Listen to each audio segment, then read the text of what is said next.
Une nuit de rue d'hiver russe sonne le téléphone dans un appartement de Moscou. Dans cet appartement vit un couple. Elle est Maya Plisetskaya, très connue danseuse de la compagnie de théâtre Bolchoï de Moscou. Lui, c'est Rodion Chedrin, très connu aussi, mais au niveau musical, de la composition de la musique classique.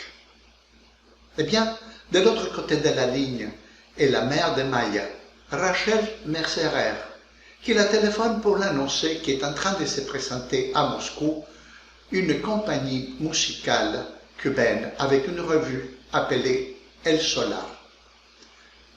Rachel insiste pour que sa fille aille le voir. Maya ne veut pas aller, elle est fatiguée, il fait froid dehors. Mais la mère insiste, Maya, il faut absolument que tu ailles le voir. C'est quelque chose de différent. C'est caribien. Maya se laisse convaincre et va voir le travail recommandé par sa mère. Ce travail a quelque chose qui lui était inconnu. C'était le mouvement des singes des femmes cubaines et une grâce qu'on ne voit pas dans ces régions froides de la Russie. À la fin de la représentation, Maya demande « Qui est le chorégraphe de cette compagnie ?» Alberto Alonso, le répond-on. Elle demande d'être présentée immédiatement à Alberto, qui parle russe, car dans les années 30, il était membre de la troupe de ballet russe de Monte-Carlo, et la communication fut plus rapide et plus légère. Maya dit « Je veux que vous fassiez un ballet pour moi et que vous utilisiez ces mouvements. » Maya savait déjà ce qu'elle voulait.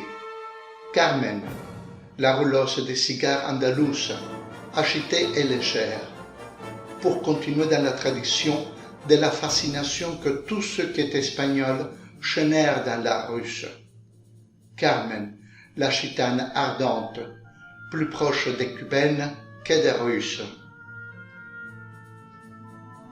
Maya, dit Alberto, il y a déjà la version de Roland Petit, le chorégraphe français. Oui, riposte Maya, mais la nôtre sera différente. L'œuvre qui avait causé telle impression s'appelait El Solar, et en particulier un morceau appelé La Escoba, dansé avec maîtrise par Sonia Calero, l'épouse d'Alberto.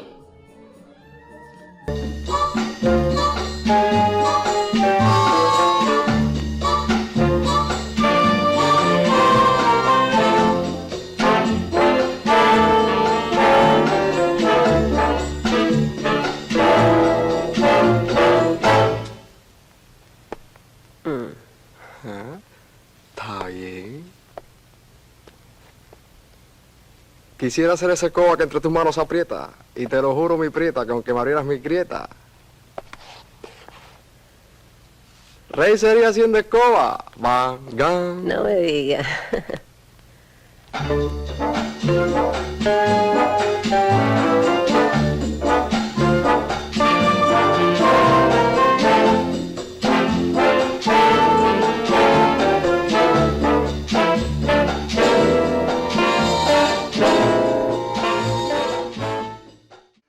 Maya se tourne d'abord vers son grand ami Dmitri Shostakovich, le grand compositeur russe, pour mettre sa Carmen en musique. Maya, lui dit Shostakovich, pensez-vous à quel point les amateurs de l'opéra de Bizet me détesteront s'ils écoutent sa si belle habanera retravaillée par moi? Oui, Maya demande à son autre grand ami, le compositeur Aram Khachaturian, qui répond « Pourquoi avez-vous besoin de moi si vous avez un bon compositeur à la maison ?» Alberto arrive de La Havane avec le travail de chorégraphie. La musique est présente. C'est le mari de Maya, Rodion Konstantinovich Chedrin, qui s'occupe de la musique pour Carmen. Dans quelques années, il mettra en musique un autre ballet, également pour sa femme, Anna Karenina. Des autres suivront. Alberto et son épouse Sonia Calero arrivent à Moscou pour décider quelle serre de l'opéra de Georges Bizet devrait être repérée, lesquels ne le devront pas, dans quel ordre, quel mouvement de hanches. Le ballet était prêt pour sa première le 20 avril 1967 au théâtre Bolchoï de Moscou. Mais cette odysseuse présentation du ballet contemporain et de la impudence sensuelle de Carmen était trop pour les autorités soviétiques de 1967, au milieu de cette période conservatrice de Léonid Brejnev.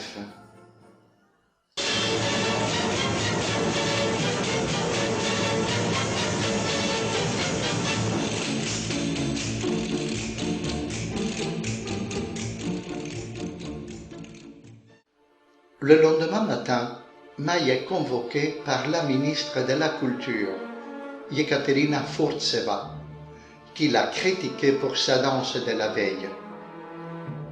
Après une âpre discussion, Furtseva déclare que Carmen était décédée le jour de sa présentation. Et Maïa répondra: Carmen mourra le jour de ma mort. Plus tard, dans le cadre des festivités de son 80e anniversaire, dans une interview à la télévision russe, elle a déclaré: Je mourrai, mais Carmen continuera à vivre.